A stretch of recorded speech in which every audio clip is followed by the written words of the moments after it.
Kalau sahabat punya usulan, usulkan. Kalau sahabat suka dengan politik seperti saat ini, ya teruskan. Yang pasti, menurut kaum New Mind, apa yang sekarang ada tidak akan membuat Indonesia menjadi negara superpower. New Mind punya ide lain. Tidak merubah undang-undang dasar, tidak merubah Pancasila, dan pastinya NKRI garis lurus. Dan pasti Indonesia bersama New Mind akan menjadi negara superpower. Gak seperti kaum Old Mind yang sekarang menjabat, di mana superpowernya yang dibuat adalah Tiongkok, negaranya penyuplai doang.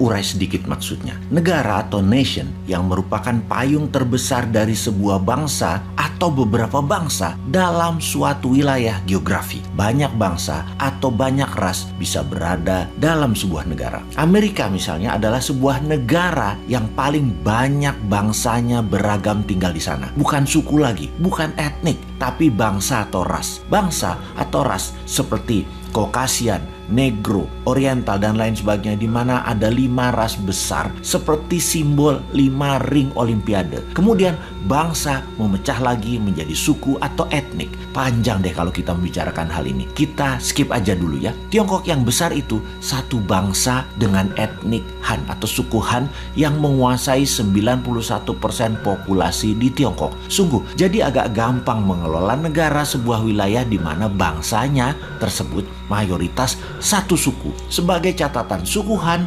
merupakan suku terbesar di dunia. 19% dari penduduk dunia adalah suku Han dan 91% penduduk Tiongkok berasal dari suku ini. Setiap bangsa walaupun berbeda warna kulitnya, semua kita satu spesies humankind, yaitu Homo sapiens. Ada yang good, ada yang bad, ada yang baik, ada yang buruk. Jadi tidak bisa kita katakan ras tertentu baik, ras yang lainnya jelek. Kembali ke negara. Ketika sebuah penduduk di suatu wilayah membuat kesepakatan, membuat undang-undang dasar, membuat ADART deh kalau itu koperasi, memilih sistem bernegara, bisa presidensial, bisa parlementer, bisa monarki, lalu sistem pemerintahnya mengambil misalnya otoritarian, demokrasi, komunisme, sosialisme, apapun. Silahkan, selama isi satu negara tersebut setuju, maka negara itu berdiri dan menjalankan kehidupan bernegaranya. Di dalam bernegara ada Ipolek Sosbud Hankam, ideologi, politik, ekonomi, sosial, budaya, pertahanan, dan keamanan. Itu pun dipecah lagi di setiap bagian, punya sistem berbeda lagi di setiap negara satu dengan negara lainnya. Kita bicarakan pertahanan misalnya. Di Tiongkok dan Amerika ada 6 angkatan perang. Indonesia cuma 3 misalnya. Dalam membangun ekonomi misalnya lain lagi. Di Amerika dan Tiongkok pakai printing money berbasis proyek. Sementara di Indonesia pejabatnya memilih pakai dolar Amerika baru bisa cetak rupiah dalam berekonominya. Di Tiongkok negara dengan satu partai, yaitu Partai Komunis, yang membuat negara Tiongkok berideologi komunis. Karena sistemnya satu, yaitu komunis, maka kelolaannya bagi mereka yang ingin menjadi pejabat publik atau abdi masyarakat, ya join the party, ya gabung dengan Partai Komunis. Ada 90 juta anggota Partai Komunis Tiongkok atau PKC itu. Semuanya pejabat publik dan BUMN-nya ya anggota partai. Di sisi kelolaan aset,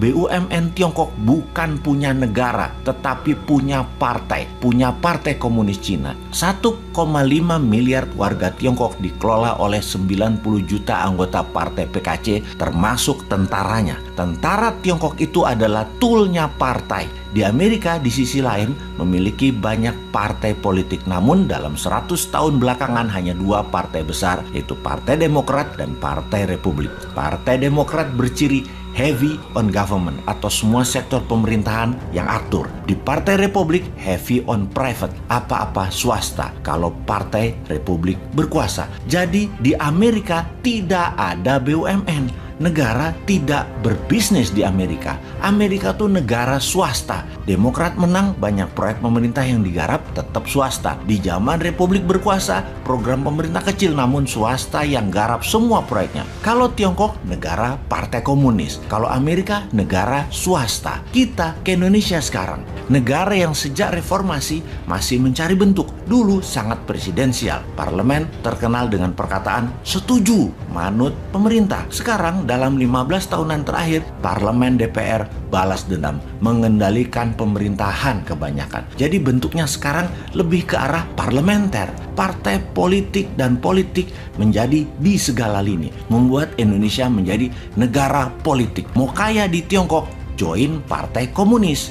Mau kaya di Amerika, di swasta, plus berbisnis dengan politikus. Mau kaya di Indonesia, berpolitik bersama partai politik, mainkan anggaran pemerintah dan kebijakan pemerintah. Gitu doang. Jadi mulai lihat bedanya. Mengingat sejarah sebentar, di pertengahan tahun 50-an, sekitar tahun 57, tahun 58, Partai Komunis Indonesia mengusulkan ke Pak Karno, presiden sewaktu itu, untuk menasionalisasi aset-aset milik Belanda, di mana aset tadi menjadi milik negara. Dan tidak heran ketika hal itu dijalankan, pejabatnya perusahaan Belanda yang dinasionalisasikan tersebut adalah orang-orang komunis Indonesia. Inilah yang membuat Partai Komunis Indonesia PKI memiliki pendanaan sehingga di tahun 60-an awal kekuatan mereka meningkat. Satu hal yang mereka minta kemudian yaitu petani dipersenjatai sebagai angkatan kelima, di mana kalau hal itu disetujui maka PKI punya semua, punya dana, punya BUMN, dan petani dipersenjatai. Mirip Partai Komunis Cina. Sehingga satu hal yang belum PKI dapat, mengambil pemerintahan negara Indonesia dan mengubahnya menjadi negara komunis. Singkat cerita, CIA Operation. PKI dikejar sampai ke dalam hutan, terjadi genosida besar-besaran. Itu luka sejarah panjang demi NKRI, demokrasi berdiri, membuat korban saudara sebangsa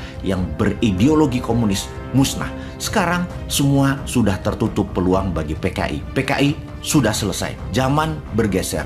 Dunia tanpa batas lagi. Dunia menjadi global, digital, dan internet membuka semuanya. Perang berubah. Bukan lagi military war, tetapi economic warfare. Untuk itu, kita sebagai negara ke depannya harus mulai menata apa yang terjadi ke depan untuk anak cucu kita.